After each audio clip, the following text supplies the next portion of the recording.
Geometric patterns and arabesque in Islamic art. तो पहली slide में जो पूरा लास्ट टाइम मैंने बात की थी कि हम इसका जो पीछे फलसफा है या मकसद जो है इस्लामिक आर्ट का and most and therefore also geometry and arabesque, वो इस स्लाइड में मैं समझता हूँ पूरी हो जाती है बात, वो कि आपको शायद अभी नजर ना आ रहा हो। नहीं स्लाइड बिल्कुल अब नजर आ रही है और बहुत खूबसूरत लिखा हुआ है कि what is the function of Islamic art.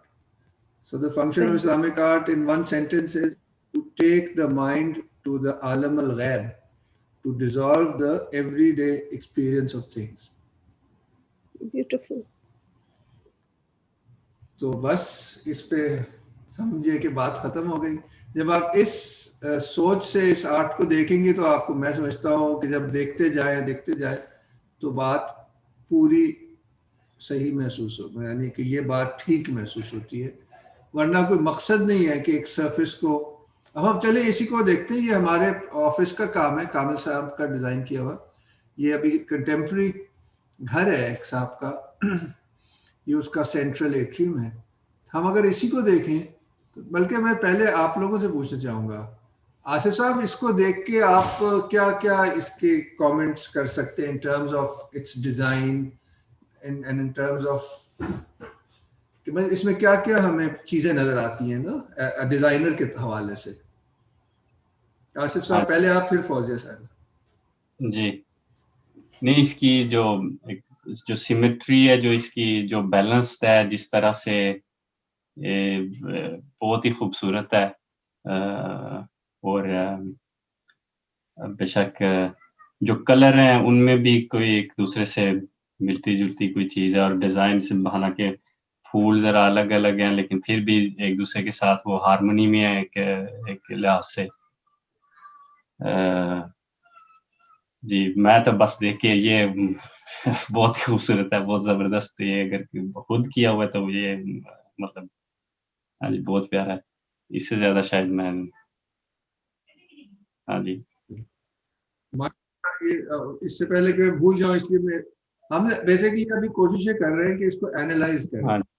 पहला तासुर तो आपने कहा खूबसूरती का है, और वो भी एक प्रिंसिपल है इस्लामिक सिविलाइजेशन में. खूबसूरती कोई सब्जेक्टिव चीज नहीं है, वो खुदा की एक सिफत है. तो वो ऑब्जेक्टिव है. ऑब्जेक्टिव मतलब है जो कि हो हकीकतन, तो वो भी कोई छोटी बात नहीं है. मगर हम इसको, फिर आपने एक तो कहा खूबसूरत है, दूसरा आपने मेरे ख्याल से कहा हार्मनी है, नहीं आपने कहा सिमेट्री और बैलेंस है. तो ये दोनों बड़े अहम नुक्ते हैं और यही नुक्ते हैं. तीसरा आपने कहा कि कलर्स में एक हार्मनी है. चौथा आपने कहा कि ये जो डिजाइन है वो के अलग अलग है मगर आपस में इनमें कोई मुताबिकत है. तो इससे इन सारी बातों से एग्जैक्टली ये वही है जो मैं अभी समराइज करना चाह रहा था, एक जुमले में करूंगा. फौजिया साहब, आप भी इसी तरह इसका एक ख्याल. मेरे ख्याल में पहली चीज तो इसको देख के जो नजर आती है वो सिमेट्री ही है. सिमेट्री, बैलेंस, हार्मनी जैसे इन्होंने कहा. अच्छा, मुझे जैसे बहुत सारे इन्फ्लुएंसेस इसके अंदर नजर आ रहे थे. मुझे लग रहा था कि कुछ चीजें, यानी कि ये जो कलर है ये हमें सेंट्रल एशिया में जो मॉस्क बनी हुई है उसके अंदर ये कलर बहुत ज़्यादा नज़र आता है. फिर मुल्तान में भी कुछ इसी किस्म की चीज़ें. ये जो दरमियान वाली चीज़ है, आई वाज थिंकिंग कि ये हमें जो मैन्यूस्क्रिप्ट्स के अंदर जिस तरह से वो डिज़ाइन होते हैं, तो ये फ्लोरल सा डिज़ाइन वहाँ पर भी होता है. तो वो चीज़ें मैं देख रही थी कि कहाँ-कहाँ पर ये चीज़ें मैंने देखी हैं. तो ये बस एक छोटी सी चीज़ देख रही थी कि पहली बात क्या आपने कही थी? जी, कि ये जो कलर्स हैं ये कहाँ पर देखे हैं मैंने. तो मैं वही सोच रही थी कि पहली चीज जो याद आती है सेंट्रल एशिया और फिर मुल्तान. अच्छा, तो अभी हमें किसी और ने ज्वाइन किया शायद तीसरे स्कूल. जी अस्सलाम वालेकुम ma'am. Ma'am sorry sir. Sumera 33 degree.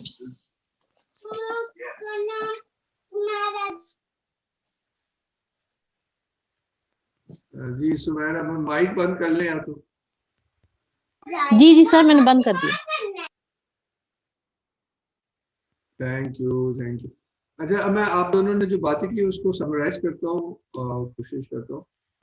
पहले ये बता दूं कि इसका जो डिजाइन है, ये रिप डोम है, ये हम लोगों ने किया, रामी साहब ने किया। इस पे जो नक्काशी की है वो उस्ताद रफाकत है और उनकी टीम है, जो कि ट्रेडिशनल नक्काशी करते हैं, मुगल जो स्टाइल है उससे। ये बताना भी जरूरी था। और सबसे पहला जो पॉइंट मैं अपनी तरह से करता हूँ, which is really not very different from what you have said. इसमें मैं इसको ऐसे आपसे कहूँगा कि सबसे पहले जो चीज इसमें शायद सबसे इम्पोर्टेंट है वो इसका ये मरकज है। ठीक हो गया। दूसरा ये है कि हर चीज इस मरकज से एक तो निकल रही है, ऐसा लग रहा है पूरा गुंबद इस मरकज से पे बेस्ड है। दूसरा, इसमें जो सिमेट्री की आपने बात की वो आप देख रहे हैं कि ये 12 हिस्सों में डिवाइडेड है। तो यानी कि बराबर के 12 हिस्सों में डिवाइडेड है। लास्ट टाइम जो पिछली क्लास में हमने एक्सरसाइज की थी उसमें भी हमने देखा था कि ये खुद ब खुद कंपास से सर्कल 12 हिस्सों में डिवाइड हो जाता है। एक तो वो बात, ऐसा खैर उस पर अभी हम नहीं आते। यह है कि इससे ये पूरा सिस्टम जो है ये सिमेट्रिकल भी और इक्वली डिवाइड हो जाता है, जिससे सिमेट्री भी पैदा होती है।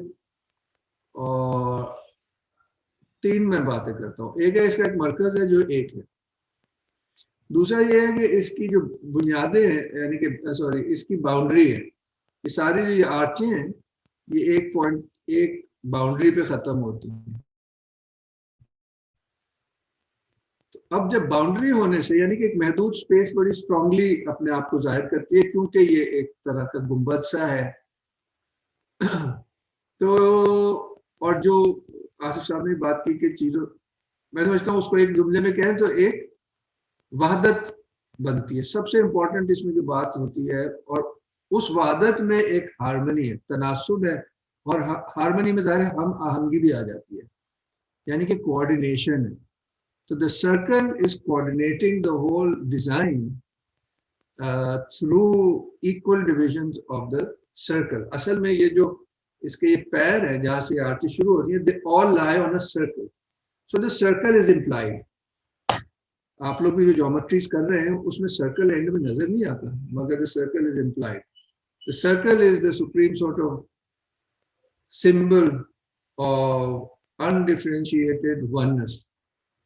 उस वननेस में हर चीज उधर से ही आती है। एनीवे, तो ये दो तीन पॉइंट्स हैं। क्या मरकज तो एक है, फिर जो उससे कसरत निकलती है वो भी केओटिक नहीं है, उसमें एक हार्मनी है, बैलेंस है, सिमेट्री है।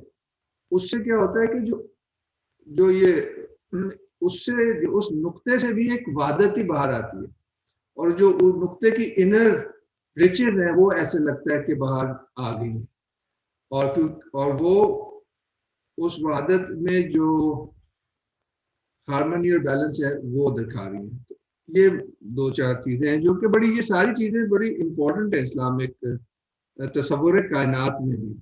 इस सब के पीछे एक तस्वुर कायनात है, कॉस्मोलॉजी है, यानी कि जिसमें यह है कि कायनात एक मरकज से सादिर होती है, और उस मरकज की जो खूबसूरती है और जो वहदत है, कसरत में वहदत है या हार्मनी है, वो उसका इजहार करती है।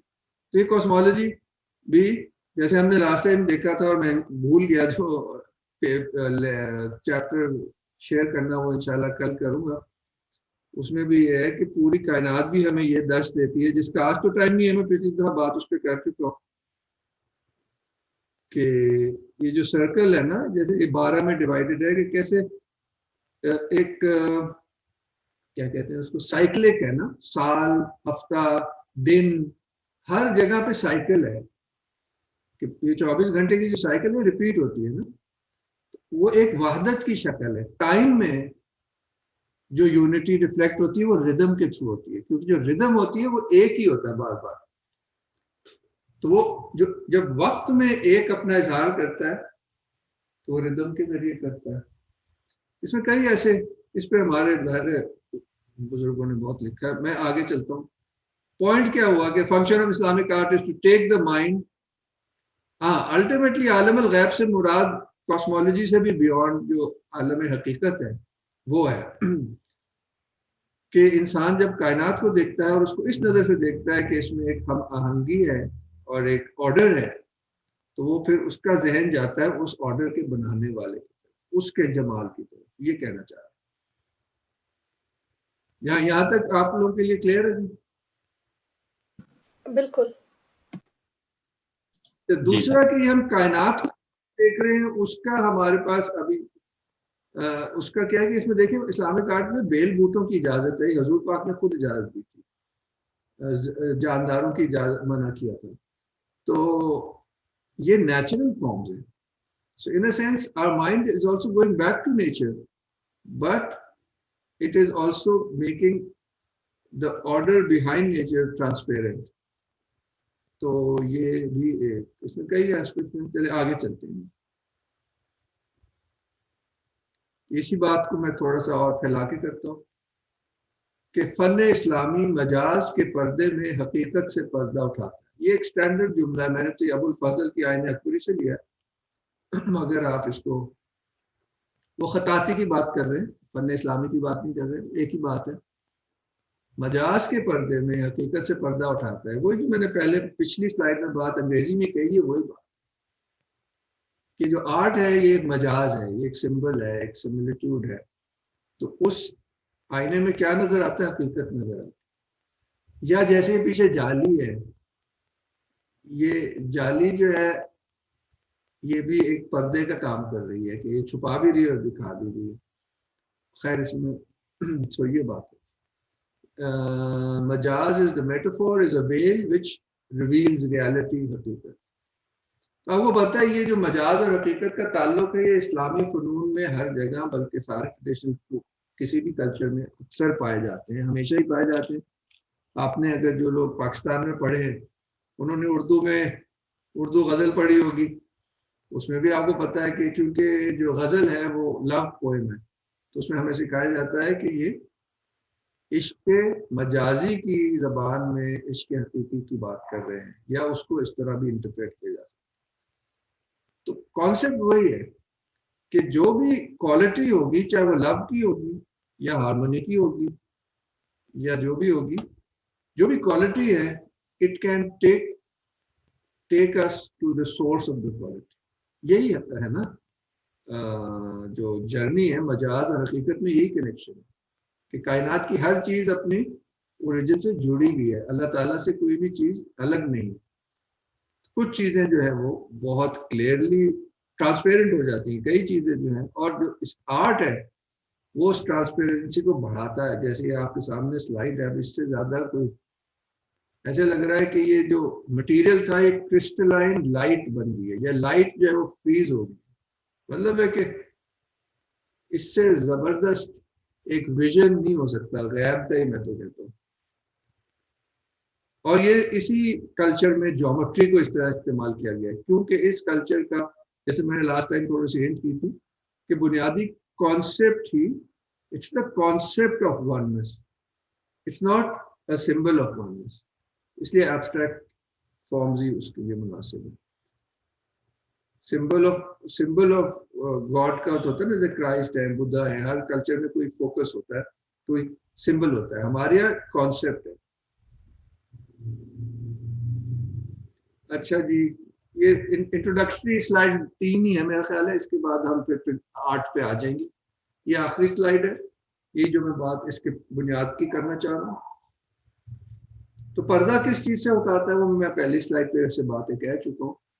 Unveiling the underlying unity and harmony of creation, which reflects the unity and perfection of the Creator.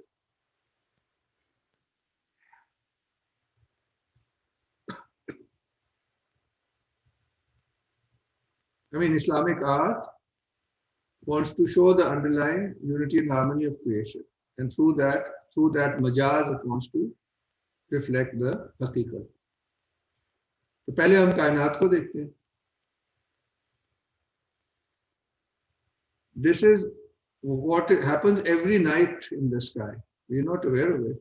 मगर जैसे मैंने पिछली क्लास में भी कहा था, आप थोड़ा सा ऑब्जर्व करना शुरू करें नाइट स्काई को, तो आपको ये ज़ाहिर है 3-4 घंटे का एक्सपोजर है centred on the north star.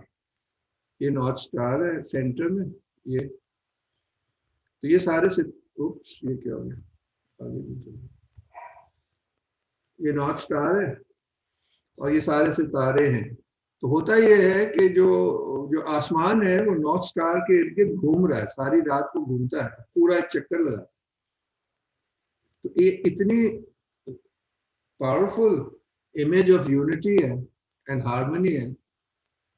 आप इसको अप्रिशिएट कर पा रहे हैं मेरी बात को? आसिफ साहब. जी सर. जी sir. I mean, you are with me now. कि यानी कि कायनात को जैसे लास्ट टाइम हमने थोड़ी सी चीजें देखी थी सूरज के हवाले से, चांद के हवाले से, कि सर्कुलर मूवमेंट की वजह से और रेपिटेशन की वजह से it becomes a very strong symbol of oneness. And ये देखिए ना, सेंटर एक ही है और सर्कल. जब ये पता हो, और ये तो पता, ये मतलब है कि मदरसे में तो यही पढ़ाते थे ना, एस्ट्रोनॉमी दर्स निज़ामी का हिस्सा है एस्ट्रोनॉमी. 1950s 60s तक पढ़ाई जा रही थी. अभी भी मदरसों की लाइब्रेरीज में ये बुक्स मिलती हैं. तो उन्हें तो पता था कि आसमान ऐसा. हम लोग को सो कॉल्ड हम बड़े साइंटिफिक हो गए, हमें अंदाजा ही नहीं है कि कायनात में कितनी हार्मनी है. तो ये उन्हें पता था. ये जो डिजाइन कर रहे थे, जो आर्किटेक्ट्स थे, उन्होंने एस्ट्रोनॉमी वगैरह पढ़ी हुई थी. अब मैं अगली जब दिखाता हूँ आपको स्लाइड को, आप इसलिए मैं ये बात कर रहा हूँ कि अगली स्लाइड से यही जाहिर होगा. अगली स्लाइड एक गुंबद की है, शाहजहां मॉस्क ठट्ठा के गुंबद की है. तो आप देखेंगे यही कॉन्सेप्ट उसमें नजर आएगा.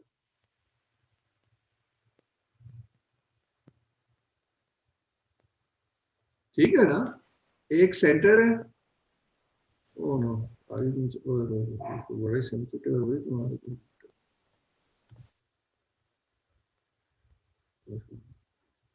अच्छा, एक सेंटर है और इसमें सितारे, तो ऑब्वियसली आसमान की शक्ल है. और सेंटर को आप गौर से देखें तो उसमें एक स्पाइरल बना हुआ है, जैसे वो बच्चों का नहीं होता, वो हवा में जो घूमता है. नजर आ रहा है आप लोगों को? बिल्कुल. It's brilliant. जी नजर आ रहा है सर, बहुत है ना? खूबसूरत. It is suggesting that movement of the skies. It's so beautiful कि it reflects the cosmos, यानी कि जो physically नजर आता है, but through its organization, harmony and symmetry, it also reflects what is beyond. अपनी perfection के through. क्योंकि कायनात में एकदम नजर नहीं आती चीज, कुछ चीजों में आती है, जैसे फूलों में आती, मगर ओवरऑल कॉन्सेप्ट ज्यादा अहम है कि कायनात जो है वो हारमोनियस है, chaotic नहीं. और आप इस मस्जिद को फिर नीचे भी देखें तो पूरी सरफेस जो है ना वो डिसॉल्व हो रही है जैसे, और एक वहादत का जैसे, it's like vision of the गैब थ्रू ज्योमेट्री. इसको ऐसे मैं समझना चाहिए. अब हम आर्ट की तरफ चलते हैं. एक बैकग्राउंड के बाद कि आर्ट से पहले जो प्रिंसिपल्स ऑफ आर्ट आते हैं वो किसी तसव्वुर कायनात पर उनकी बुनियाद होती है. और तसव्वुर कायनात यानी कि कॉस्मोलॉजी, और उसके पीछे एक मेटाफिजिक्स या साइंस ऑफ द डिवाइन होती है. ये इसके तीन, यानी किसी भी कल्चर में the arts, the sciences work within a cosmology. चाहे वो मॉडर्निटी हो, मॉडर्निटी में भी सारी academia works on a materialist principle. Therefore the scientific method is more important than anything. क्या पता चला कि जो भी कॉस्मोलॉजी है और मेटाफिजिक्स है वही हमारे उलूम और फनून की बुनियाद बनती है. तो ये कोई छोटी बात नहीं है, इसको हमेशा उजागर करना चाहिए. इसके बाद हम आर्ट के प्रिंसिपल्स पे आते हैं. जैसे अब तो आप समझ ही गए कि एक वहादत कायम करना मकसद है, और उस वहादत में दो कॉम्प्लीमेंट्री क्वालिटीज का होना लाजिम है। एक कह ले रेगुलरिटी की, स्ट्रक्चर की, मैथमेटिकल ज्योमेट्रिकल, जैसे राइट हैंड पे जो डिजाइन बना है इसमें जो ज्योमेट्रिकल पोर्शन है वो रेगुलरिटी का एस्पेक्ट है, और जो एराबेस्क है, इनके प्लांट मोटिव्स हैं, वो एक फ्लो, एक मिस्ट्री कह ले उसका एस्पेक्ट है।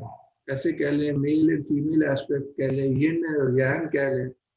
जैसे एक दरख्त होता है, उसका एक तना होता है और शाखें होती है, वो उसका स्ट्रक्चरल एस्पेक्ट, और उसके जो पत्ते होते हैं वो उसका फ्लोइंग एस्पेक्ट।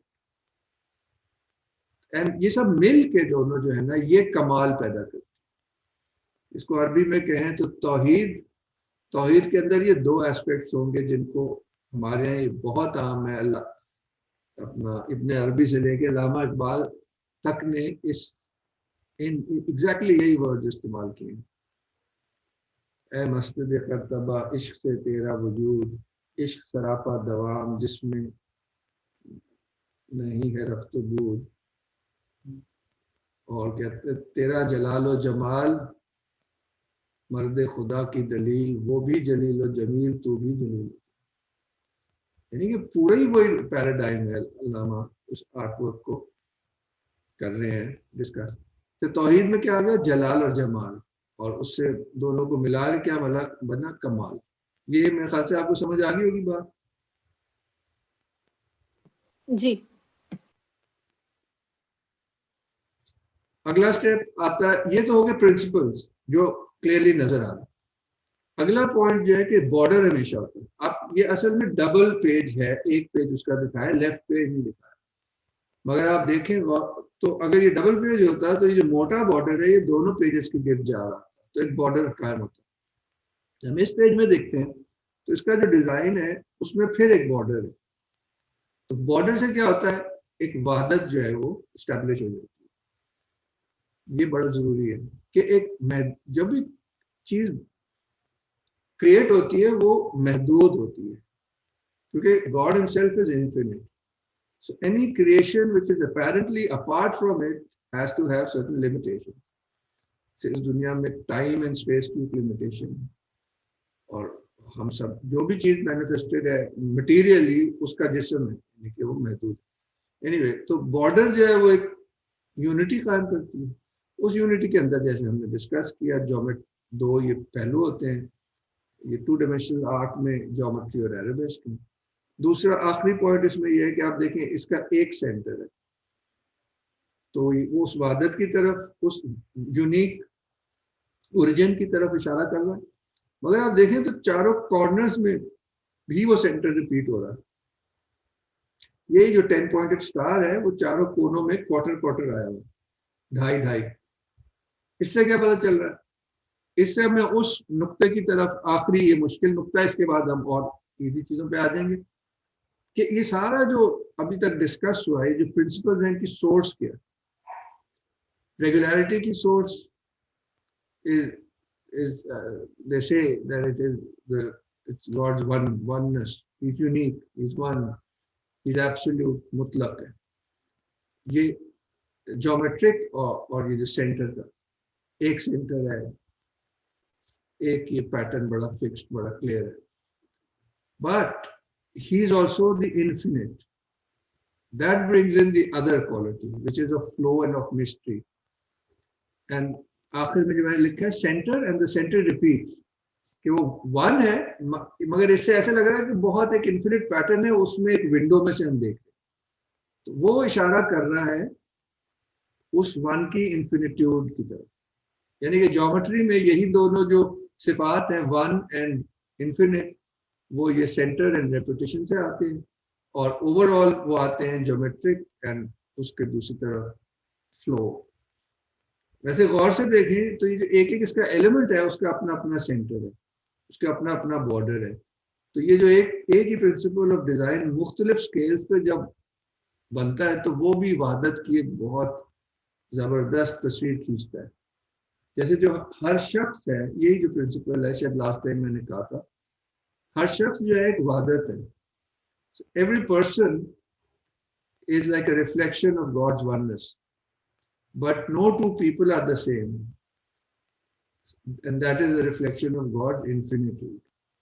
ये कायनात की भी खूबसूरती है कि वो बैक वक्त खुदा की इबादत पर और खुदा की लामुतनाही होने पर दलालत करती है। ठीक है सर, दानिश मेरे साथ ही बैठे हैं। तो सर जी यहाँ पे हमारा फलसफा खत्म हुआ, आप मेरे साथ हैं यहाँ पे कि सो गए? जी सर, साथ ही। सर बहुत जबरदस्त। कोई सवाल हो तो प्लीज। चलें, thank you very much. Sir बहुत सारी चीजें हैं, जैसे आप ये जो स्पाइरल पैटर्न की बात कर रहे थे, वो ठट्टा वाली मॉस्क में, शाहजहानी मॉस्क में, तो सर के हम लोग भी वो जो फिबोनाची पैटर्न है, हमारे कल्चर के अंदर भी वो वाला पैटर्न जो है वो मौजूद है, वो जो ग्रोथ वाला स्पाइरल? नहीं, वो नहीं है ना। आप देखिए ना, मकसद क्या होता है पैटर्न इस्तेमाल करने का, वो ज़हन होना चाहिए। ये इस जो बात करना चाह रहे हैं उसके लिए ये मौजू है ना। कहीं स्पाइरल भी होते हैं, जैसे अरबेस्क में, बेलों में होते हैं, बिल्कुल यूज, ऐसी बात नहीं है। इसमें भी थोड़े बहुत हो रहे हैं, मगर असल तो है ना, what are they trying to से।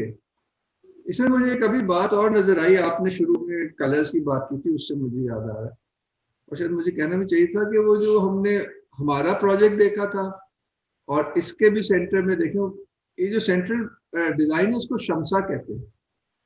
सही। ये इसको स्टार बर्स्ट भी कहते हैं। ये हमेशा at the apex of a dome होता है और at the centre of a pattern होता है। ठीक। तो ये भी बहुत खूबसूरत, जब के नाम से सूरज, शमसा का मतलब सूरज, once again the sun is a great symbol of the origin ना, कि वो एक है, सेंटर है और वो इन्फिनिट लाइट देता है। बड़ा खूबसूरत, वो भी एक इसका सिंबलिज्म है। और इससे जो मुझे आपकी बात से याद आया वो यह है कि आप देख रहे हैं कि इसमें जो ये बड़ा ही classical Islamic, 13th century was like a renaissance after Genghis Khan's destruction. Islamic civilization had a new flowering in the arts and especially in Sufism and और सारी चीजों में। तो इसमें हम ये बड़ा उसका परफेक्ट एक एग्जांपल है मैन्युस्क्रिप्ट पेंटिंग का, कि आप बैलेंस देखें ब्लू और गोल्ड का, तो वो भी एक कमाल ही है कि सिंप्लिसिटी है, कोई बहुत कलर वलर नहीं है, और ये दोनों कलर बहुत ज्यादा सिग्निफिकेंट है। जो गोल्ड है वो प्योर लाइट की सिंबलाइज कर रहा है, और जो ब्लू है वो मर्सी को सिंबलाइज कर रहा है। ये वही दो क्वालिटीज हैं, God's blindness, God blinding reality and his infinity. Wow, बहुत जबरदस्त है ना। देखिए कुरान की हर आयत बिस्मिल्लाह से शुरू होती है, अर्रहमान अर्रहीम, तो इसलिए blue is very significant in manuscript illumination, and gold तो खैर है ही, लाइट का सिंबल है। अच्छा जी, अब हम आ जाते हैं जमीन पे, मगर अभी फौरन ज्यादा भी जमीन पे नहीं आएंगे, क्योंकि जो ये ऐसा कल्चर है वो किसी भी चीज को बेमानी या सिर्फ मटेरियल आंख से देख ही नहीं सकता, क्योंकि हर चीज खुदा ने ही बनाई है, तो वो हिकमत और मतलब से खाली हो ही नहीं सकती। तो अब जब ज्योमेट्री को खुसूसन देखते हैं तो वो कहते हैं कि the whole world is composed in conformity with arithmetical, geometrical and musical relation. आप में से अगर किसी ने मैथ्स या स्टैटिस्टिक्स पढ़ी है तो ये बेसिकली वो जो तीन मीन्स नहीं होते, अरिथमेटिकल जो नॉर्मल हम इस्तेमाल करते हैं, मतलब बैट्समैन की एवरेज वगैरह, वो हो गया। ज्योमेट्रिकल एक और तरह का मीन होता है, और म्यूजिकल बेसिकली जिसको हम हार्मोनिक मीन कहते हैं। तो वो एक उसमें जो तीनों टर्म्स होती है ना, वो किसी रिलेशनशिप में होती है, वो कोई प्रोपोर्शन में होती है। The whole world is composed in conformity with arithmetical, geometrical and musical relations. The world resembles the unique system of a single man or a city, which shows also the unity of its maker. Exactly जो मैं आपसे कह रहा था कि 1000 साल पहले Baghdad में इख्वान सफा कह रहे अपनी रिसाले में, उनके क्या है रसाइल अफगानिस्तान में, तो वो एक इंसाइक्लोपीडिया थी ऑफ नॉलेज, और वो इसी प्लेटोनिक कह लें पाइथागोरियन एंगल से, बट इस्लामिक पाइथागोरियनिज्म कह लें, तो उसमें वहदत की तलाश, तो वही कि यूनिटी, जब आप चैसिटी को देखें, इंसान को देखें, उसमें यूनिटी पाई जाती है, हार्मनी पाई जाती है। क्या वो हर फिल्म के अंदर वाह वाह वाह, दानिश ये कह रहे हैं कि उस रिसाले में चाहे म्यूजिक की बात हो, चाहे जानवरों की बात हो, चाहे किसी चीज की बात हो, वो उसमें यूनिटी ही का प्रिंसिपल तलाश करते हैं, which is exactly the whole point of, that's the fundamental idea of Islam. अच्छा, ये जो हेक्सागोनल डिजाइन है ना जी, इस तो कहीं लिखा नहीं है, मगर आप शायद गेस कर पाए। आसिफ साहब, आप गेस कर पा रहे हैं ये किस चीज की फोटो है? ये स्नोफ्लेक्स हैं शायद। जी हाँ, अभी देखिए हम कायनात ही को देख रहे हैं अभी, तो इसमें क्या है कि हर स्नोफ्लेक का बेसिक स्ट्रक्चर 6 फोल्ड होता है, कुदरती अल्लाह ताला की तरफ से, मगर कोई दो स्नोफ्लेक्स एक जैसे नहीं है। आप देखिए नहीं, वो जिस स्पीड से नीचे आ रहा है उस पर क्या हवाएं लग रही हैं, क्या टेम्परेचर चेंजेस आ रहे हैं, वो हर स्नोफ्लेक जो है वो एक अलग इंडिविजुअल। इसी तरह ये है लेफ्ट पे अपर जो है, ये माइक्रोस्कोपिक इमेज ऑफ प्लैटिनम है, ये भी पूरा ज्योमेट्रिक पैटर्न लग रहा है, उसके जो एटम्स जिस तरह अरेंज हुए हैं, इट्स आल्सो अमेजिंग।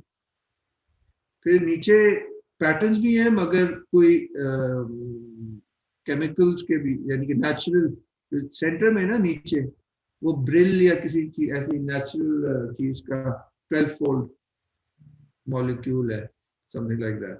यानी कि नेचर में कई जगह हमें ऐसे बहुत ही क्लियरली ये ऑर्डर नजर आ जाता है, और कई जगह नहीं भी आता, मगर किसी ना किसी दर्जे में होता है। तो कहने का मकसद वही, this is just reinforces my first point कि पहले कायनात का तस्वर होगा तो फिर आर्ट में वो झलकेगा। ये मैं एक तरह से रिपीट कर रहा हूँ, शायद नहीं करना चाहिए था, ये तो समझे जो पहली स्लाइड से बात हो रही है वही हो रही है, मगर दिखाना ये चाह रहे हैं कि कंटिन्यूटी दिखाना चाह रहे हैं कि ये 10th सेंचुरी का जुमला है, और ये 17th सेंचुरी की जिस पीरियड की वो शाहजहां मॉस्क है, लाहौर में भी एक ऐसी जामा मस्जिद है जो कि वजीर खान की मस्जिद। अच्छा देखिए, आप ख्वान सफा बात कर रहे हैं इल्म हिंसा यानी कि geometry. The final aim of geometry is to permit the faculties of the soul to reflect and meditate independently of the external world, so that finally it wishes to join the world of spirits and eternal life. यानी कि आलम गैब से ताल्लुक करने का एक जरिया geometry भी है, क्योंकि ज्योमेट्री इतना प्योर है, इसमें इतना क्लियर है, जैसे जैसे स्नोफ्लेक्स थे, ज्योमेट्री में वो चीजें बड़ी क्लियर नजर आना शुरू हुई। तो मैंने ये स्लाइड इसलिए डाली है कि ये भी पूरी इस्लामिक कॉस्मोलॉजी का जबरदस्त अक्स है, जो बातें हो चुकी हैं उसके बाद ये समझ आ जाएगी। इसमें भी देखें, एक मरकज है, सबसे ऊपर वाले सर्कल में दुरूद शरीफ है, उसके नीचे अल्लाह ताला की सिफात है, ला इलाहा इल्लल्लाह अल अलीयुल कबीर, ला इलाहा इल्लल्लाह अल करीमुल खबीर। इसमें उस जमाने में बड़ा ये कॉमन था, ये इब्नुल अरबी का और जनरली इस्लामिक पूरे उसमें, कि हाउ द फर्स्ट क्रिएशन, बल्कि हदीस से आता है, that the first thing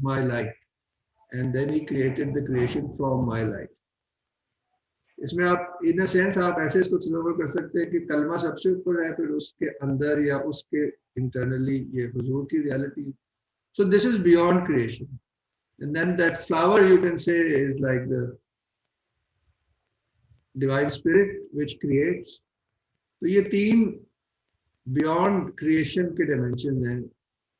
उधर से कायनात जब सादिर होती है तो आप देखेंगे कंसेंट्रिक सर्कल में, इसमें स्टार्स बने हुए, जिसका मतलब वंस अगेन ये आसमान का, फिजिकल आसमान का भी एक नक्शा है, मगर गौर से देखें तो ये जैसे ना पूरा जो डिजाइन है ये लैटिट्यूड्स और लॉन्गिट्यूड्स पे ऑर्गेनाइज्ड है। देखने में बड़ा कॉम्प्लेक्स है मगर है नहीं इतना। तो सबसे ऊपर जो सर्कल है उसमें या अल्लाह या अल्लाह या अल्लाह लिखा हुआ नजर आ रहा है आपको? 5 पॉइंटेड स्टार के अंदर जस्ट बिलो। जी सर। मैं इसको लूंगा तो ना ये अगली स्लाइड हो जाएगी, इसलिए सॉरी मैं पॉइंट नहीं करता। इधर से फिर नहीं जाएगा यार, आगे ना चलेगा। इस तरह असल में कर सकते। और ये देखें या अल्लाह लिखा है अगले, और ये ऐसे सर्कल्स में जा रहे हैं। ये हुजूर पाक का नाम लिखा है मोहम्मद, फिर आगे ना ये अगले में हजरत अबू बकर, हजरत उमर, यहाँ कोने में मैं ज्यादा इसको नहीं मैं हिला रही, आगे में चले जाए, हजरत उस्मान का नाम भी है, और फिर ये आखिरी सर्कल में हजरत अली का नाम है, और असल में यहाँ पे देखें तो हुसैन का नाम है। अच्छा, इसमें आपको क्या नजर आ रहा है? ये तो लोगों के नाम है। इससे फिर हम फिजिकल से अब हम स्पिरिचुअल में चलेंगे। इससे आपको याद आना चाहिए हजूर पाक की जो मिराज थी। हुजूर जो है ये कुरानिक कॉन्सेप्ट है ऑफ द 7 हेवन तबक़ात which are ranged one above the other and the prophet went through the heavens, और हर हेवन पे उन्हें एक प्रॉफिट मिला। तो ये उसी आइडिया पे जो स्टैंडर्ड जो हमारा जो है सुन्नी डॉक्ट्रिन के हवाले से उन्होंने चारों खुलफा को डाला है, यानी कि कॉन्सेप्ट वही है, एक हायरार्की लेवल। तो ये कॉस्मोलॉजी बड़ी क्लियरली और मेटाफिजिक्स भी इसमें झलक रही है, तो इसलिए शब्द मैंने डाला है। इसमें ज्योमेट्री भी है, ऑर्गेनाइजेशन भी है, ये सारा इस्लामिक कॉस्मोलॉजी और मेटाफिजिक्स भी है। मेटाफिजिक्स ये है जो ऊपर हो रहा है, और कॉस्मोलॉजी है जो क्रिएशन में। यहाँ तक आप साथ हैं या आपको ये कुछ नहीं सही लगे? बिल्कुल। यानी कि इन चीजों को उस जमाने की सोच के हिसाब से देखना चाहिए ना, फिर उसमें सारा कुछ नजर आना शुरू हो जाता है। इस तरह से देखते नहीं अनफॉर्चुनेटली, कि जिस भी कल्चर की चीज स्टडी करे उस कल्चर की आयत से देखे ना। अब जी हम आ गए हैं ज्योमेट्री में, टाइम देख लेते हैं। चले ये तो फिर तो ये हमने लास्ट क्लास में बनाए थे। फौजी साहब आप भी प्लीज बना लीजिएगा कि ये जो 3 फिगर्स हैं इसमें तो और तरह दिखाएं कि ये नेचुरली कंपास और सर्कल के इम्तिजाज से खुद ब खुद पैदा हो जाते हैं। ये आप जरूर देखिएगा कि इनका नेचुरलनेस क्या है। और ये जो 3 फिगर्स पैदा हो जाते हैं यही बुनियाद हैं for geometric patterns. These are the only 3 figures which will be शायद दानिश ने आप लोगों को बताया होगा, which will fill a surface without leaving any gaps. तो यही ऊपर है ट्रायंगल, हेक्सागन, स्क्वायर, और इनसे ये पहली 3 प्राइमरी ग्रिड्स बनती हैं, triangular grid, hexagonal grid and square grid. ये ग्रिड्स ऐसी हैं कि एक्स और वाई एक्सिस में इक्वली डिस्ट्रीब्यूट होती हैं। सो ये I think more than 50% of the patterns fit into these grids. तो ये अब आपको मतलब कि इसकी जो साइंटिफिक साइड है वो भी बता रहा हूँ कि इसकी लॉजिक क्या है इस सारे फन की। It is based in the nature of geometry. अच्छा, ये हो गया ए बी सी मैंने बता दिया। अब ये डी क्या है? जब ये 3 तो समझ आ गई, अब रूल जाहिर है ये कि ये रेगुलर पॉलीगॉन होने चाहिए। अगला जो डी है उसमें फिर है कि इनको मिक्स भी तो किया जा सकता है। तो जब मिक्स करते हैं कोई भी रेगुलर पॉलीगॉन्स तो आप हैरान होंगे कि उसके सिर्फ 8 पॉसिबिलिटी है, इसकी सिर्फ 3 है और आगे 8 है।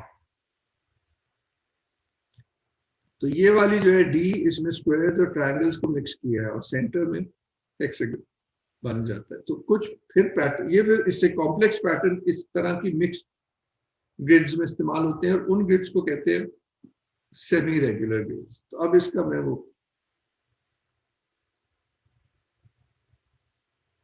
तो बेसिक कह लो मैट्रिक्स है। सबसे ऊपर वो 3 रेगुलर ग्रिड्स हैं जिसमें बेतहाशा पैटर्न्स फिट आ जाते हैं। फिर उसके नीचे 1 2 3 4 5 6 7 8 ये 8 जो है these are the only possible semi regular grids and these are 8. अब बहुत से आपको पैटर्न्स कराएंगे जो दानिश वो इन्हीं ग्रिड्स में होंगे, which is amazing.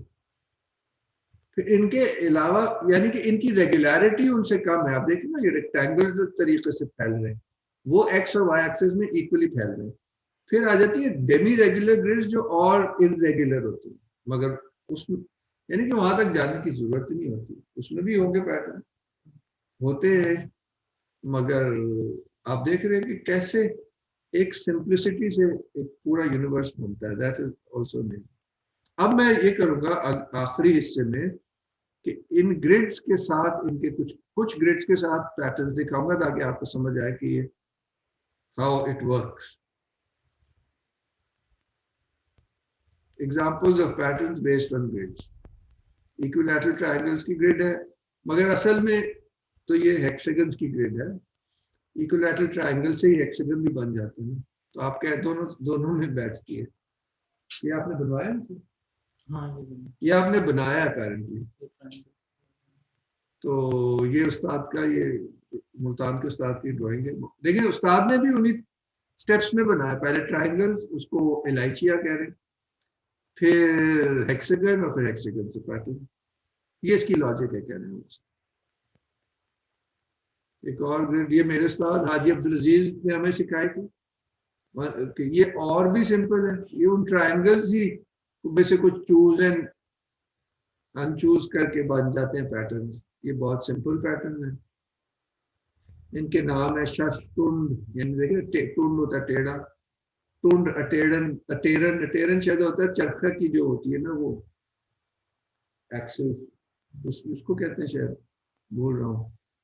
एनीवे आगे चलते हैं।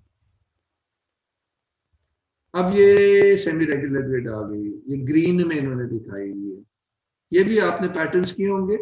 ये ही पैटर्न जो है ना और ग्रिड से भी बनता है। दानिश ने प्रॉब्ली आपको वो दूसरी ग्रिड से कराया होंगे, 12 वाली से। तो उसी ग्रिड की बेसिस पे ये लकड़ी में भी हो सकता है, टाइलों में भी हो सकता है। अमेजिंग। ये ट्रायंगल्स और हेक्सागन्स की सेमी रेगुलर ग्रिड है और रिजल्टेंट हमारे आ रहे 12 साइडेड पॉलीगॉन्स। वो भी खूबसूरत बात है। ये एक और सेमी रेगुलर ग्रिड है हेक्सागन और ट्रायंगल्स की। ये कीच क्रिचलो की किताब से है। इसमें उसी की मुख्तलिफ वेरिएशन एक ही पेज पे दिखाई और इसमें से भी सिंपल वाला आपने किया होगा, प्रॉब्ली ये वाला आपने किया होगा। बहुत मजेदार चीज है, या शायद ये किया है। इसको इस तरह भी इंटरप्रेट कर सकते हैं और भी तरह भी कर सकते हैं। अब आ जाते हैं ऑक्टेगोनल एक ग्रिड है जो कि राइट हैंड पे दिखाई गई है। ये ना स्क्वायर एंड ऑक्टेगन। अब ये कोई इस तरह की ग्रिड नहीं है, ये फिर इसकी ये इस तरह से बना ली जाती है सॉर्ट ऑफ। ये क्योंकि ये जो फॉर्म है ये कोई पॉलीगॉन नहीं है, मगर इस शक्ल की टाइल बना ले तो ये भी ग्रिड बन जाती है। ये फिर क्रिएटेड ग्रिड्स हैं उसी के असूल पे, उसी की बुनियाद पर। तो ये जो रोटेटेड ग्रिड है उस पर ये डिजाइन है। ये मेरा डिजाइन किया हुआ दरवाजा है लाहौर कैंट में, मगर इसका डिजाइन ये ईरानी बुक से लिया गया है जिसमें ये एक वेरिएशन है। दरवाजे का थोड़ा सा आपको बता दूं कि आप लोग ज्योमेट्री कर रहे हैं। इस पैटर्न को देखें तो ये जो राइट हैंड पे बनाया हुआ है ना, इसका ये जो सेंटर है वो ये यहाँ है। जब दोनों दरवाजों को बंद करके देखते हैं तो ये बनता है पैटर्न इतना बड़ा, मगर एक दरवाजे को अलग से देखें तो फिर भी ये पैटर्न बनता है। तो इसके फैसिनेशन ये है कि दोनों को मिला के भी पैटर्न बनता है और अलग से भी बनता है। ठीक है जी, क्लियर है? दरवाजा कैसा लगा? ये तो आर्टिस्ट को तो अपने काम की अमेजिंग है सर ये दरवाजा तो। सर लेकिन ये आपने क्राफ्टमैन को कैसे समझाया? मुझे तो ये है कि आपने तो एक डिजाइन कर दिया, लेकिन मुझे ये क्या कि उसको आपने जरा ऑब्वियसली खुद तो नहीं किया होगा इसको। नहीं, वो जो कारपेंटर था उसने भी तो बहुत उसको अंडरस्टैंड किया, क्योंकि मुझे तो ज्यादा मुश्किल काम ये लगता है इन लोगों को समझाना। जब मेरे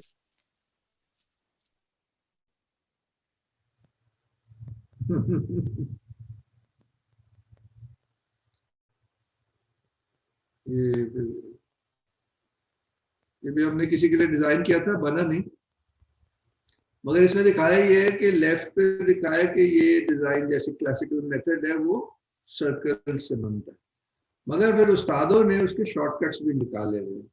राइट पे उस्तादों का शॉर्टकट है, ईरानी बुक्स में भी उस्तादों के और तरह के शॉर्टकट्स हैं। ज़ाहिर है पहले उन्हें बनाना आता है तो फिर उसके शॉर्टकट निकाल लेते हैं, ये फिर उसके टेक्निकल चीजें हैं। ये मेरे उस्ताद ने सिखाया था, शायद दानिश ने भी आपको कराया कि ऑक्टागोनल सिस्टम का, ये फिर हमने एक बैल्कनी में इस्तेमाल किया लेफ्ट, यानी कि आजकल का, यानी कि कोई पुराने जमाने का काम नहीं है।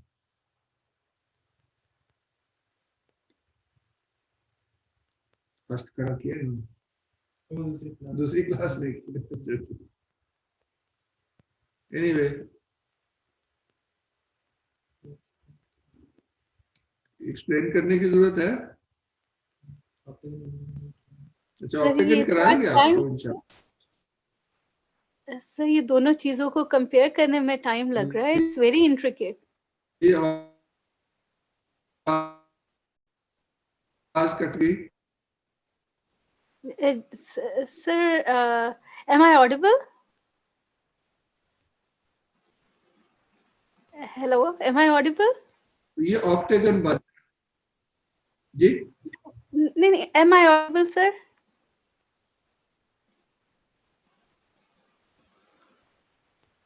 कट रही है आपकी आवाज, फिर से बोलना पड़ेगा।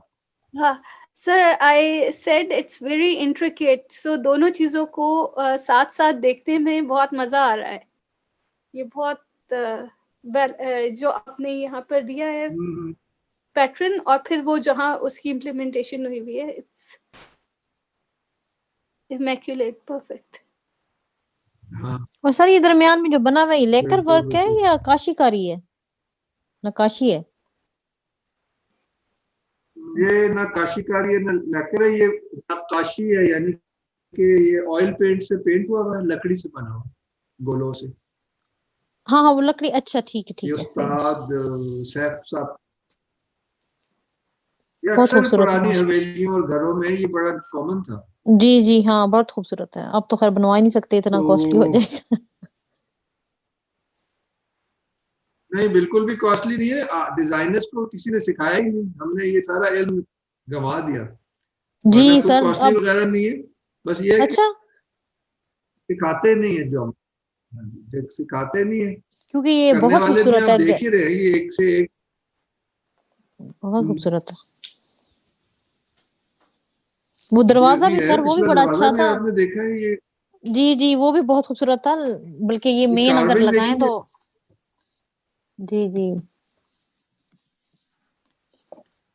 आजकल मकसद तो है वो कि टेम्परेरी। ये काम बड़े आराम से हो जाते हैं, मगर आप अफसोस देखें कि ये हमने 60-70 साल में इस इल्म को इल्म ही नहीं माना, और इसको हमने कॉलेज में नहीं आना, यूनिवर्सिटियों में जी वेस्टर्न आर्ट ही एंटर ही नहीं पढ़ते होने, रहते हैं और उसी साधों को में गेट जाके से और भी नहीं अंदर आ सकते। जी जी और इजी गोइंग हो गए हैं, बस वो कर दिया, और ये चीजें तो। और ऐसे दरवाजे सर अभी भी आप बना रहे हैं? ऐसे हैं ये क्राफ्टमैन अभी का आपके ही पास है, जो अभी ऐसे? हमने डिजाइन किया, हम ऐसे ही काम करते हैं। चलो चलें, कभी यही तो दोबारा कह मैं रहा बना हूँ, ये घर बन। मुल्क में किसी चीज की कमी नहीं है। जी जी दोबारा मैं इंशाल्लाह घर बनाऊंगी तो हमारे ऐसा जो गेट होना चाहिए, दरवाजा एंड मेन एंट्रेंस बहुत खूबसूरत है। बेसिकली हमारे जहनी जो महकूमियत है ना, वो उसकी वजह से हम कट गए। अच्छा, ये आगे चलते हैं, ये मेरे उस्ताद की ड्राइंग है, लोक विरसा म्यूजियम अभी आएगी, सॉरी ये वाली लोक विरसा इस्लामाबाद की उन्होंने सीलिंग डिजाइन की थी, पता नहीं बनी कि नहीं बनी। तो ये जरा एक मुश्किल डिजाइन है, ये 12/4 यानी कि स्क्वायर, डोडेकागॉन ही कहेंगे, और हेक्सागन, ये 3 रेगुलर पॉलीगॉन से एक सेमी रेगुलर ग्रिड बनती है, डोडेकागॉन, हेक्सागन एंड स्क्वायर्स। ठीक है ना, उसी की बुनियाद पर आप ये डिजाइन बना सकते हैं। ये वो डिजाइन है जो अभी हमने पहले देखा था पिछले स्लाइड में। ये वही उस्ताद है जिन्होंने मुझे सिखाया। ये बना सकते हैं, ये बना सकते हैं, या ये बना सकते हैं। पीछे ग्रिड आप देख सकते हो ग्रीन में बनी हुई है। इट्स अमेजिंग कि उस इस तरह समझ आ जाए तो फिर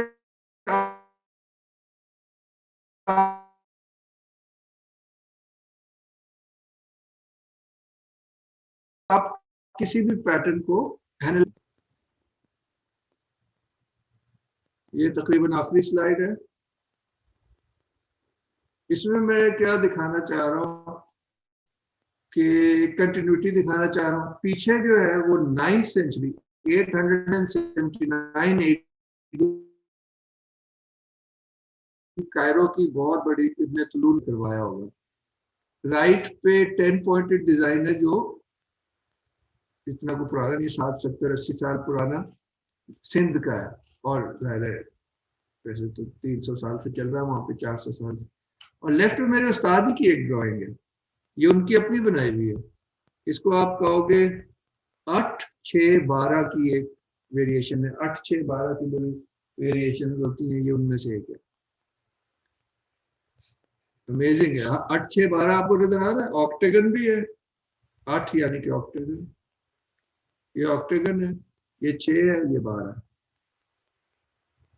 12 की ये खुसूसियत होती है कि वो हेक्सागन में भी फिट आ जाता है और स्क्वायर में भी फिट आ जाता है। यहाँ उन्होंने स्क्वायर में फिट किया है क्योंकि स्क्वायर जो 12 है उसका 3 भी फैक्टर है और 4 भी। 3 का मतलब ट्राइंगल्स और हेक्सागन्स में वो हो सकता है, जैसे पीछे वाली जैसे उन्होंने आपको बताया होगा ये। मगर एट द सेम टाइम इधर हेक्सागन में शायद फिट किया, ये भी 3 3 3 3, ये भी 12 भी है। इसमें हेक्सागन है, सॉरी 10 नहीं, ये भी 12 है। ये हेक्सागन में फिट हुआ है, ये ट्रायंगल में हो जाता है, और ये मेरे उस्ताद ने स्क्वायर में फिट किया। ये 12 की वर्सेटिलिटी दिखा रहा हूँ इस पे थोड़ी बहुत, क्योंकि पिछली क्लास में बात हुई थी। हमारा अब तकरीबन खत्म ही हो गई है। हाँ, मेन हमारी बात खत्म हो गई। अब आखिर में बस थोड़ी सी झलक है। एक पूरी फैमिली है, समझे कि पीछे जो दिखाया वो प्रॉब्ली 75% डिजाइन को कवर करता होगा। फिर एक बहुत बड़ी फैमिली है, वो है पेंटागनल डिजाइन की, 5 पॉइंट। तो उसकी ग्रिड में होता ही है कि उसमें वो कवर नहीं, उसमें होल्स बन जाते हैं। तो आप उन होल्स की शक्ल की टाइल बना लेते हैं। देख रहे हैं, ये बर्फी नुमा होल है, ये स्टार नुमा होल है। मगर ये भी कमाल चीज है। ये इसके 2 तरह के, ये खुला वाला पैटर्न है उसी का, और ये तंग वाला पैटर्न है उसी का। और ये वही सिंध नसरपुर में आजकल का काम है, 50-60 साल पुराना है, अभी भी होता है मतलब। और ये इस सेक्शन की लास्ट स्लाइड है।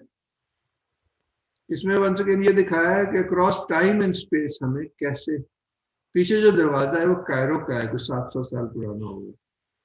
और राइट हैंड पे इसी डिजाइन की तरीका है कारीगरों का शॉर्टकट, जो कि ईरानी बुक से लिया।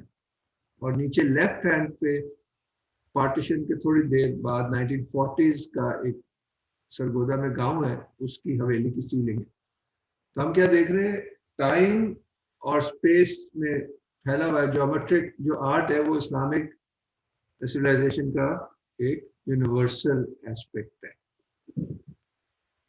ठीक है जी, यहाँ तक बात क्लियर है। This is आखिर में मैं 1-2 स्लाइड चले, फिर अभी बातचीत करते हैं। मैं जो चीज मुझे नहीं आती है वो दिखाने लगा हूँ, इसलिए उस पर मैं बात नहीं कर सकता। तो एक स्लाइड में या 2 में उसको खत्म करेंगे। ये हमने ज्योमेट्री की बात की, तो जो उसका बेल बूटों वाला सिलसिला है वो ज़ाहिर मुझे नहीं आता, मगर वो भी होता है हमेशा उसको बैलेंस के लिए आप तो इसमें से ये जो लेफ्ट हैंड पे है 14th सेंचुरी ईरानियन कुरान, इसका ये जो बेल है इसका हम थोड़ा सा एनालिसिस करेंगे कि ये भी मतलब है कि इसमें भी रिदम वगैरह है, ये ऐसे ही नहीं है। इसकी पूरी लैंग्वेज है और इसमें एक रिदम है। इस बेल का मैं थोड़ा सा एनालिसिस करता हूँ। इसमें सिमेट्री वगैरह तो आपको नजर आ ही रही है। वो जो हमने शजरे उसको कहते हैं, वो ट्री ऑफ लाइफ मोटिव से लिया गया है, वो शमसा है नीचे, सिंबलिज्म और वही सारे ख्याल, सोच वही है बैलेंस की और नेचर के अंडरलाइन बैलेंस की तरफ इंसान की तवज्जो मबजूल कराना। कि उस बेल का करते हैं तो देखें इसमें भी एक ग्रिड है और एक सिस्टम है, एक सिमेट्री है, स्पाइरल्स भी सर्कल्स पे बेस्ड होते हैं वगैरह। एनीवे ये एक पूरा अलग इल्म है, मैं इस पर ज़्यादा बात नहीं कर सकता, मगर वो प्रिंसिपल्स ऑफ डिज़ाइन हमें नज़र आते हैं इसमें। फ्लो या जैसे आप अभी कह रही ना स्पाइरल, वो कॉन्सेप्ट इसमें ज़्यादा है। इट्स ब्यूटीफुल, काफ़ी इसमें चीज़ें मज़ेदार हो रही हैं। इसको भी अगर आपको पता हो और इसको एनालाइज करें तो वो सिंप्लीफाई हो जाएगा। अभी आपको गिचमिच नज़र आ रहा होगा, इसमें वही एक ना ऑर्डर नज़र आना शुरू हो जाएगा।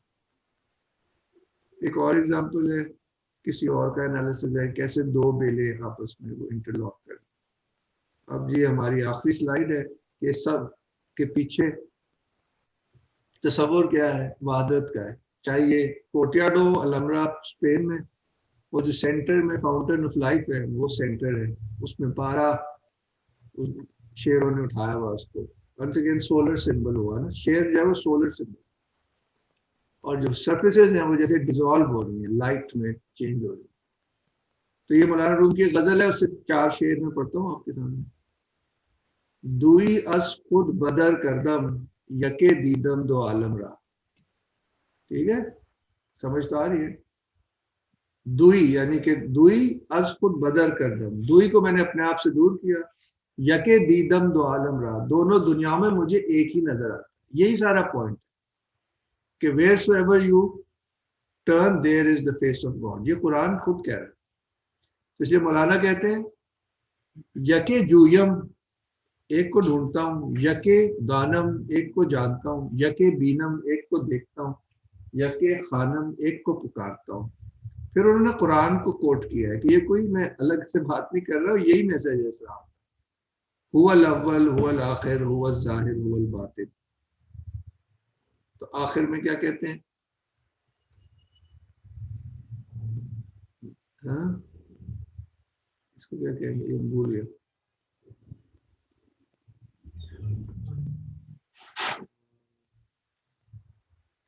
यके दीद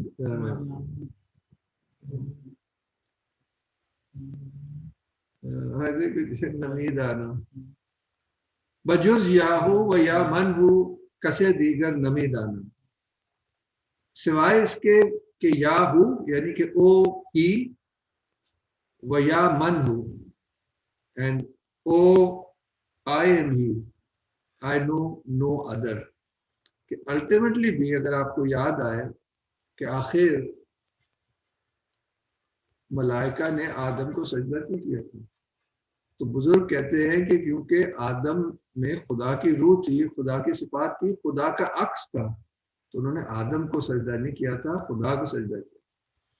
और इसकी तौज़ीह हो जाती है सही बुखारी की हदीस से कि हमने आदम को अपनी सूरत पर पैदा किया। ये उस पर बेस्ड है कि एक ही है, हर आईने में वही है। और ये इस्लामिक ज्योमेट्रिक आर्ट का अल्टीमेट मैसेज है कि हर आईने में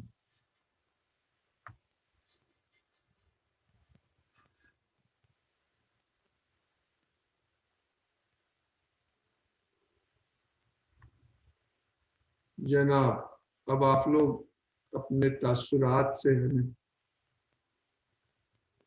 सवाल भी हो सकते हैं और कमेंट्स भी हो सकते हैं। आसिफ साहब। बहुत शुक्रिया सर, जबरदस्त थी आपकी प्रेजेंटेशन। ये जरा जो वो ग्रिड को समझना, किसी भी पैटर्न को देख के पीछे के कौन सी ग्रिड, वो मैंने थोड़ी बहुत कोशिश की थी पिक्चर कोई नेट पे, वो जरा मुश्किल है, वो अभी तक भी मुझे सही तरह समझ नहीं आती। मैं कोशिश कर रहा था कि जिस तरह आप समझा रहे थे, लेकिन अब ज्यादा बेहतर थोड़ी समझ आ रही थी। वो जबरदस्त था। इससे ये खत्म क्यों होगी है ये चीज, जो मतलब मैं पाकिस्तान जब कभी हम जाए तो सॉरी बच्चे किसी पुरानी इमारतों को देखें तो नज़र आता है कि वो बड़ी ज़बरदस्त बनी हुई हैं, सारा लिहाज रखा गया है, ये जो ज्योमेट्रिक जो भी आप बता रहे सब कुछ का। लेकिन तो फिर वो ख़त्म क्यों अब कम क्यों हो गई है पाकिस्तान में? क्योंकि जब जिस गाँव से हम हैं उधर हमने भी और मेरे फैमिली के और लोगों ने भी मकान जब बनाने की कोशिश करते हैं तो किसी मतलब बहुत मुश्किल से ये मिलते ही नहीं लोग इस तरह का जो समझ सकें या इस तरह की कोई चीज़ बना सकें, उसकी वजह क्या सर? इसकी वजह यही है कि जो कॉलोनाइजेशन हुई, जब अंग्रेज ने कब्जा कर लिया 1849 में पंजाब, तो 100 साल भी नहीं, 100 साल ही हुए अभी तो। 1848 या 49 में पंजाब पे कब्जा हुआ अंग्रेज का। तो ये 100 साल में उसने हमारा पूरा जो तालीमी निज़ाम था उससे हमें काट दिया। इल्म का सारे जो स्ट्रक्चर्स थे वो उसने डिसमेंटल कर दिए, और ज़ाहिर है अपने स्कूल कॉलेजेस बना दिए और कहा कि बाकी सब कुछ जहालत थी, वो बेकार चीज़ें थी। अब हुआ ये कि वो लोग तो नहीं, ओवरनाइट तो नहीं ना ख़त्म हो गए सारे उस्ताद और हकीम और उलमा और ज्योमेटर्स, और सारे लोग थे एस्ट्रोनॉमर्स, आज तक है वैसे तो, मगर उनको मार्जिनलाइज कर दिया। उनको नौकरी नहीं मिल सकती थी क्योंकि फारसी भी एक जुमले से फारसी उन्होंने ख़त्म कर दी, तो वो सारी किताबें रद्दी हो गई। आज तक बोरियों में भर के मिलती हैं, क्योंकि जो मदरसा था उसमें यही तो पढ़ाते थे, फारसी अरबी पढ़ाते थे। तो बेसिकली कॉलोनाइजेशन से ये पूरा स्ट्रक्चर जो है वो आहिस्ता आहिस्ता, क्योंकि उसको मेन स्ट्रीम से अलग कर दिया तो मार्जिनलाइज हो गया, और आहिस्ता आहिस्ता वो चीज़ें ख़त्म होती गई। मगर बहुत सी ये चीज़ें ना अंग्रेज के जाने तक भी जिंदा थी।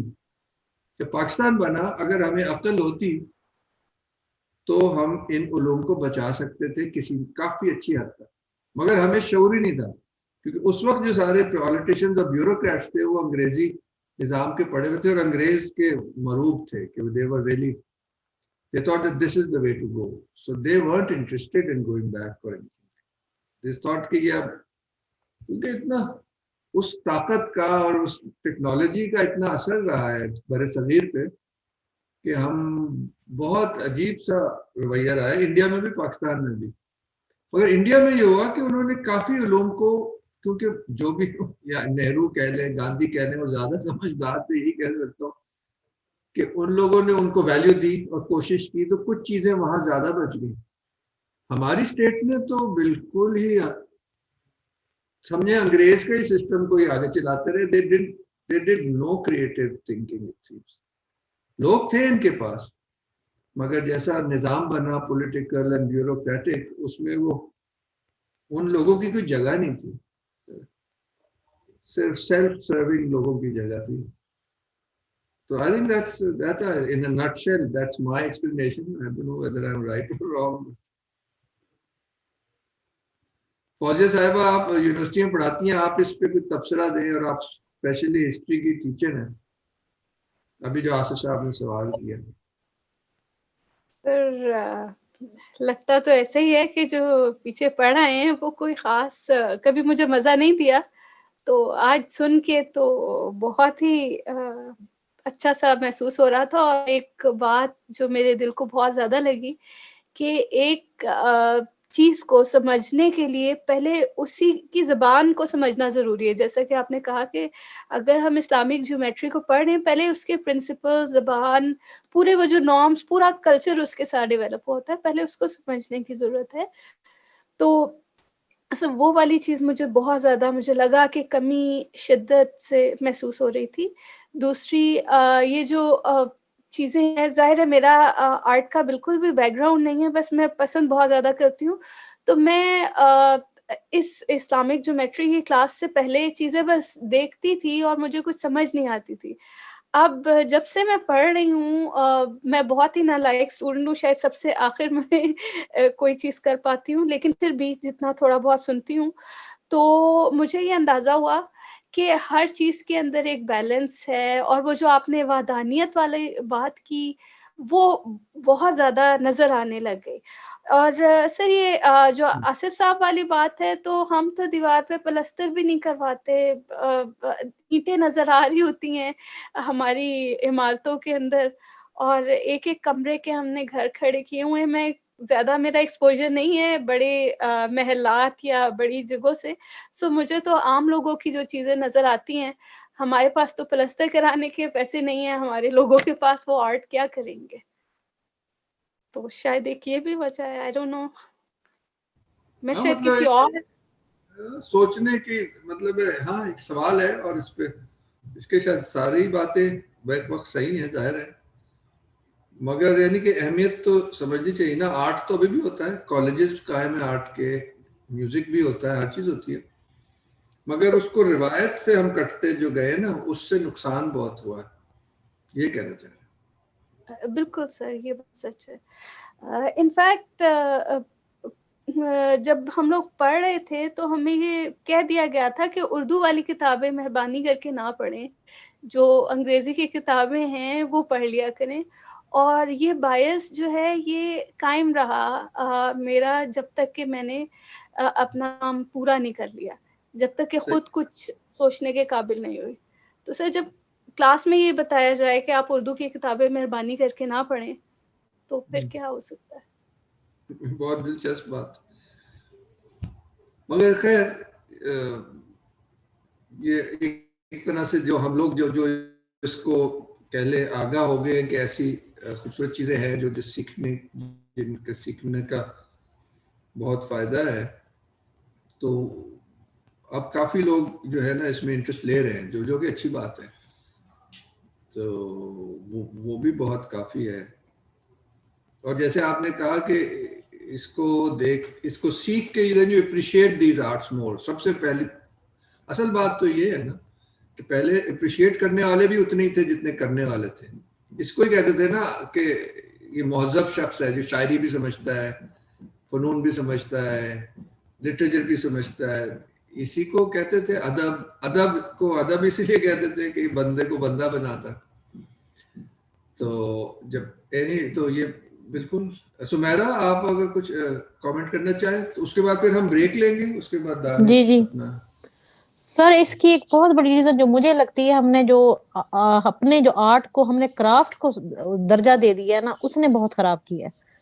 कि मीन्स के अगर ज्योमेट्री है तो ये हमारा जो अपना आर्ट था, हमने उसको क्राफ्ट बना दिया कि ये जी क्राफ्ट है, हुनर तो है but there is no creativity, इसके अंदर कोई सोच नहीं है। बात ये थी कि हम उसको समझ नहीं सकते थे, इसलिए हम समझते थे ये तो क्राफ्ट है। इस वजह से एक बहुत बड़ी रीजन है कि जी हम गंदी सी पेंटिंग तो एब्स्ट्रैक्ट की उठा लेते हैं 2 लाख की, लेकिन अगर हमने एक नकाशी का में वो बेचारा वॉज अगर 5,000 का भी बंदा दे रहा होता तो हम लोग कहते हैं इतना महंगा है, तो सिर्फ क्राफ्ट मैन।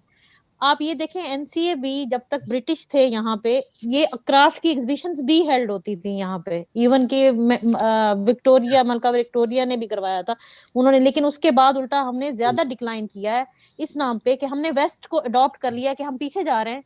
तो अगर हम उसको वेस्ट को अडॉप्ट करेंगे तो हम मॉडर्नाइज हो जाएंगे और हम आगे निकल जाएंगे, उसकी वजह से हम और डिक्लाइन पे चले गए।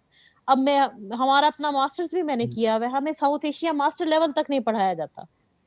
हमें खुद भी नहीं पता था कि ये होता क्या है। हम ये समझते थे बस ये छोटी सी पेंटिंग है। मैं आपको अपना बता रही हूँ कि मेरी आधी क्लास को हम लोगों को पता ही नहीं है अभी तक। इसकी बहुत बड़ी रीजन है कि हम लोगों ने अपने आर्ट को क्राफ्ट में डेवलप कर दिया, हालांकि वो क्राफ्ट नहीं है, दैट इज ऑल्सो आर्ट, ये जो भी लोगों बहुत को समझ नहीं जबरदस्त, आता। ये बिल्कुल सही पॉइंट है, ये इम्पोर्टेंट पॉइंट है।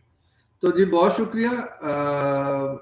मैं इजाजत लूंगा। और कितनी देर की ब्रेक होगी? 10 मिनट। 10 मिनट की ब्रेक होगी, तो उसके बाद फिर Danish will take over. Thank you.